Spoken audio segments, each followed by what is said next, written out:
Always answer. The smart kid always answer. Amy, you heard somebody say up here. I heard somebody say that she got called on because she wasn't paying attention. So to catch kids that were daydreaming. Yeah. What else? I was talking, Kevin. It was How I we- was daydreaming. I was just, I was talking. I mean, how did we learn to ask questions in college? Ask a question, wait for a raised hand, Yeah. call on one person, go. Yeah. And think that you did a great job with that lesson. Right. You know, because somebody got the answer right. That's how we went to school and that's how we learned. It's in our nature. That's how questioning is done. But if you think not everybody's involved in that, the one person who probably already knew it before they even walked into the classroom, the smart kid, raised their hand, or three of them. Everybody else was daydreaming. Mary was under the table getting her pencil. Three kids just got up to go to the bathroom. Right. I mean, not everybody's involved. And that's what we're trying to change. We want questions that are, if they're important enough to be asked, they're important enough for everyone to participate, not just the smart kid.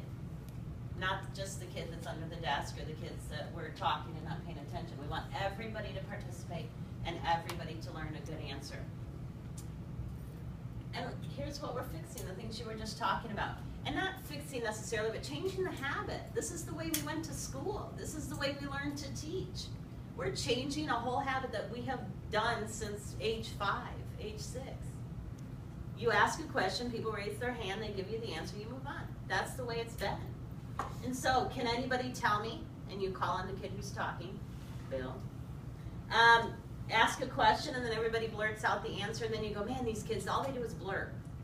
And you're like, how do I get them to stop blurting?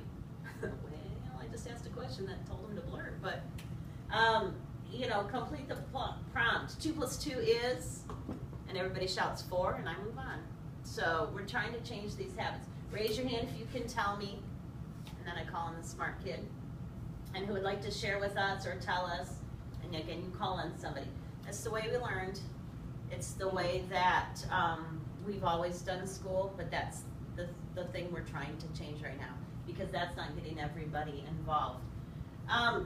So, for example, instead of saying who is the character of the story, and I wait for somebody to raise their hand, I might say to the kids, when the music starts, turn to your neighbor and talk about all the characters of the story and how do you know they're the characters of the story.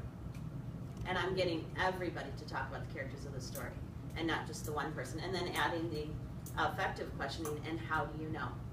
So just changing something I would normally ask and asking it in a way so that everybody's doing it. And you can be, you know, when I say go or when I tell you to start or whatever, but getting everybody to answer the question, because if it's important enough to ask, everybody should be answering it.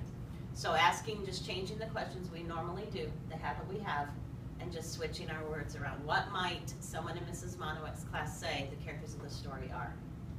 And getting them to talk about it. When the music starts, talk about that. Anything you want to say about asking, switching those questions around?